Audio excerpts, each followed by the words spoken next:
पवन तनय संकट हरन मंगल मूर्ति रूप राम लसन सीता सहित हृदय बसौ सुरभूप राम सत्य संकल्प प्रभु सभा काल बस तोरे मेरे रघुबीर शरण अब जाऊं देहो जन खोरे। श्री राम जी सत्य संकल्प एवं सर्व समर्थ प्रभु है और हे रावण तुम्हारी सभा काल के वश है, अतः मैं अब श्री रघुवीर जी की शरण में जाता हूँ, मुझे दोष न देना। हस कहि चला विभीषण जवहि हस कहि चला विभीषण जवहि आयुहीन भये सब तवये साधु अवज्ञा तुरत भवानी साधु अवज्ञा तुरत भवानी कर कल्याण अखिल के हानि रावण जवहि विभीषण त्यागा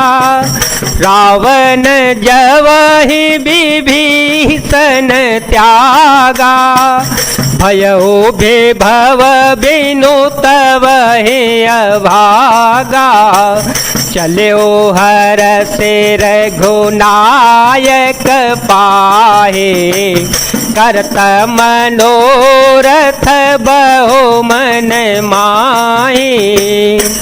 ऐसा कहकर विभीषण जी ज्यों ही चले त्यों ही सब राक्षस आयुहीन हो गए, उनकी मृत्यु निश्चित हो गई। शिव जी कहते हैं हे भवानी साधु का अपमान तुरंत ही संपूर्ण कल्याण की हानि नाश कर देता है। रावण ने जिस क्षण विभीषण को त्यागा उसी क्षण वो अभागा वैभव ऐश्वर्य से हीन हो गया। विभीषण जी हर्षित होकर मन में अनेकों मनोरथ करते हुए श्री रघुनाथ जी के पास चल पड़े। देखे हो जाय चरण जल जाता देखे हो जाय चरण जल जाता अरुण मृदुल सेवक सुख दाता जे पद पर से तरे से नारे दंडक कानन पावन कारे जे पद जनक सोता और लाए कपट को रंग संग धर धाये हर और सर सरोज पद जेई अहो भाग्य में देखे होते मंगल भवनया मंगल हारे प्रभु सो दशरथ अजेर विहारे। वे सोचते जाते हैं मैं जाकर भगवान के कोमल और लाल वर्ण के सुंदर चरण कमलों के दर्शन करूंगा जो सेवकों को सुख देने वाले हैं।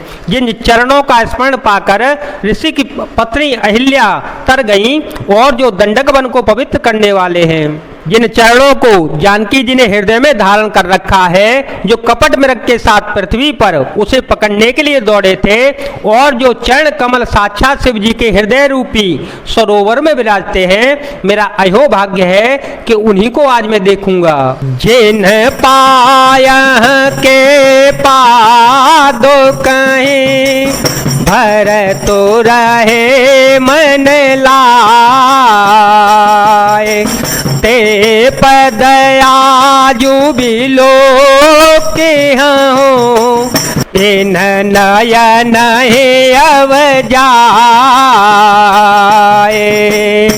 जिन चरणों को, पादुकाओं को भरत जी ने अपने मन में लगा रखा है, आज मैं उन्हीं चरणों को भी जाकर अपने नेत्रों से देखूंगा। एह वेद करत सप्रेम विचारा, एह वेद करत सप्रेम विचारा, आयो सपदे सिंधोए पारा, कपिह विभीषण आवत देखा, कपिह विभीषण आवत देखा, जाना को रिपुदूत विशेषा, ताहि राखि कपीस पहि आए, समाचार सब ताहि सुनाए, कहतो ग्रीव सुनहु रघुराई, आवा मिलन दसानन भाई, मंगल भवन मंगल हारी, द्रवहो तो दशरथ अजेर विहारे। इस प्रकार प्रेम सहित विचार करते हुए शीघ्र ही वे समुद्र के इस पार जिधर श्री रामचंद्र जी की सेना थी आ गए। वानरों ने विभीषण को आते हुए देखा तो उन्होंने जाना कि शत्रु का कोई खास दूत आया है। उन्हें पहरे पर ठहरा कर वे सुग्रीव के पास आए और उनको सब समाचार कह सुनाए। सुग्रीव ने श्री राम जी के पास जाकर कहा, हे रघुनाथ जी सुनिए, रावण का भाई आपसे मिलने के लिए आया है। कह प्रभु सखा बोझिए कहा, कहे कपीस सुनहु नर नाहा, जाने न जाए निशाचर माया, काम रूप के कारण आया, वेद हमार लेन सठ आवा, वेद हमार लेन सठ आवा, राखिय बांधी मोए अस भावा, सखा नीति तुमनी की विचारी, मम पन शरणागत भय हारे, मंगल भवन मंगल हारी, द्रवहो तो दशरथ अजेर विहारे। प्रभु श्री राम ने कहा, हे मित्र तुम क्या समझते हो, तुम्हारी क्या राय है। वानरराज सुग्रीव ने कहा, हे महाराज सुनिए, राक्षसों की माया जानी नहीं जाती, यह इच्छा अनुसार रूप बदलने वाला छली न जाने किस कारण आया है। जान पड़ता है यह मूर्ख हमारा भेद लेने के लिए आया है, इसलिए मुझे तो वही अच्छा लगता है कि इसे बांध कर रखा जावे। श्री राम जी ने कहा, हे मित्र तुमने नीति तो अच्छी विचारी, परंतु मेरा प्रण तो ये है शरणागत के भय को हर लेना चाहिए। सुन प्रभु वचन हर्ष हनुमाना, सुन प्रभु वचन हर्ष हनुमाना, शरणागत बछल भगवाना। प्रभु के वचन सुनकर हनुमान जी हर्षित हो गए और मन ही मन कहने लगे कि भगवान कैसे शरणागत वत्सल शरण में आए हुए को कैसे पिता की भांति प्रेम करने वाले हैं। शरणागत कहूँ जय तजहे निजयन हित अनुमान, ते नर पावर पापमय, ते नहीं विलोकत हाने। राम सिया राम सिया राम सिया राम,